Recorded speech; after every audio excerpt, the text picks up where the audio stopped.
Investor's Guide. I'm Avni Raja. This is a show where we help you understand the basics of financial planning. And over the last few episodes, we've been talking all about mutual funds, giving you a step-by-step guide on how to start investing in mutual funds. And on today's episode, we are going to specifically talk about the two options that you have when you invest in a mutual fund, that is the growth option and dividend option, what it means and which one makes sense for you. And to put all of this in perspective, joining me as usual is Feroze Azeez of Anand Rathi Wealth Management. Feroze, thanks so much for joining us on Investor's Guide.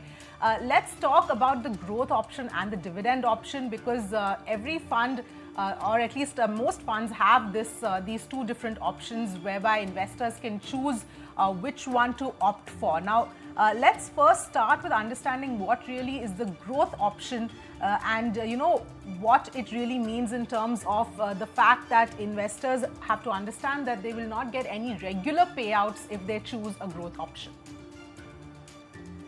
The growth option is, as the name suggests, is an option where the fund manager keeps compounding the money and keeps growing the money without actually paying it out to the investor.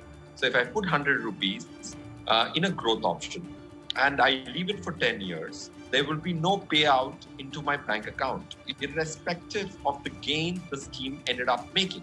For example, if the 100 rupees I invested in 10 years became 300 rupees, the entire 200 rupee gain is pumped into the NAV and increases, the NAV increases in value rather than at a regular interval or even at an ad hoc interval being paid out to the investor. So growth option, you will not or cannot expect inflows from the components of gain which the fund manager makes on your behalf over the course of the investing life.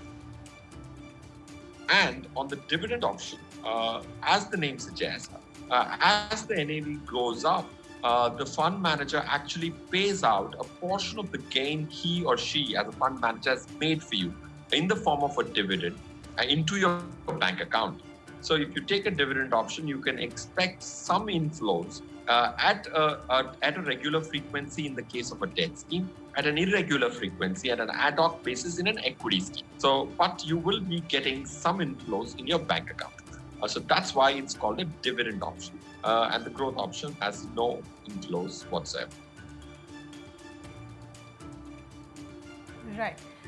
So the most important difference here to be aware about is the fact that if you opt for a growth option, the returns are likely to be slightly more than the dividend option simply because the money that you get, the dividend that you get, that's actually taken out of the profits that this particular fund makes. And in the growth option, that money is simply reinvested, whereas in the dividend option, that money is paid out. So end of the day, it ends up impacting your overall total returns. Avni, I think you're absolutely right. If you take a growth option, especially long-term investors, they will get a benefit of compounding, which is also called the eighth wonder of the world, which is nothing but growth on growth. By which I mean, if you've earned something, if that portion of your earnings also begins to earn for you, that's compounding. So because in a growth option, you're getting no payouts into your bank account, the money which has grown will further grow. That's why there's power of compounding more in the growth option. In the dividend option, if you put 100 rupees as an investment, if you've got 2 rupees out every quarter in a debt scheme, that 2 rupees might just get languished in a bank account and not grow for you further. So growth option gets the power of compounding, especially for long-term investors, especially in equity schemes. Choosing a growth option is a very wise alternative because equities in the long run give you 12-14% return, and compounding becomes far more powerful in an equity scheme.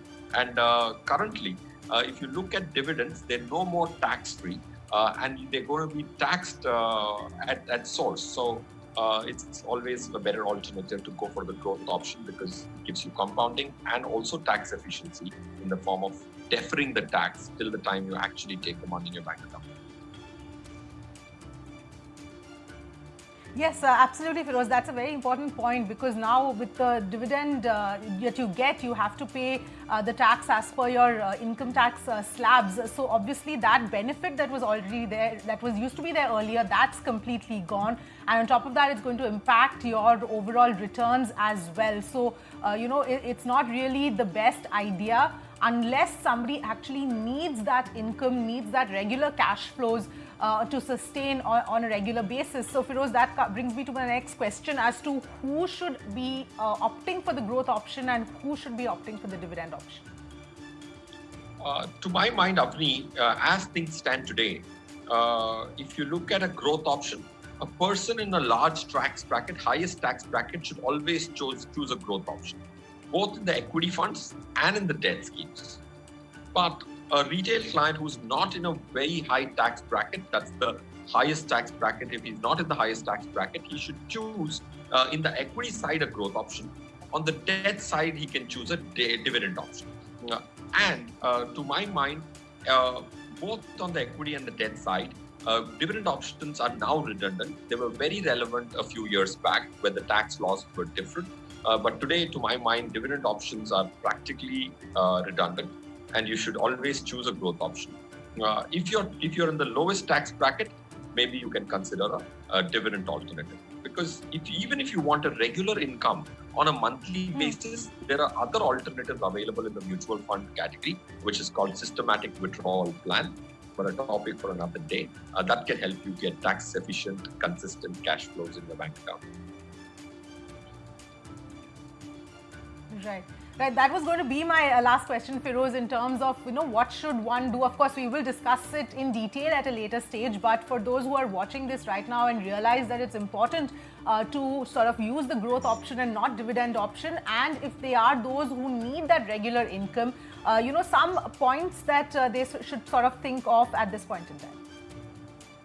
So, to my mind, if you have a need for a regular income, for example, if a person is just retired, he has a retirement corpus, which he invested in a debt scheme, he would be very tempted to take a dividend alternative, but that's going to be tax inefficient because there will be dividend distribution at source, tax at source. So you choose to put in the growth option and parallelly have a systematic withdrawal plan activated on a predetermined date with a 1 month frequency, so that on that specific day you get a credit. If that's a holiday for a particular month, then you get a credit a couple of days later. But consistently, month on month, you can get a credit for as long as you want. So buy a growth option in the debt scheme and complement it with a systematic withdrawal plan. That will be very tax efficient because the entire amount you get in your bank account is not taxable because it has a capital and an interest component. Only the interest component gets taxed, and your overall tax after holding this combination for 3 years should be 7 to 8%, not 30%. All right, Feroze, we'll leave it there. Thank you so much for putting all of that into perspective. And for our viewers, I hope that helped you understand the difference between growth and dividend option and puts it into perspective as to what you should be choosing when you decide to go ahead and start investing in mutual funds. We'll be back with yet another episode with another aspect of investing in mutual funds. Until then, thank you so much for watching.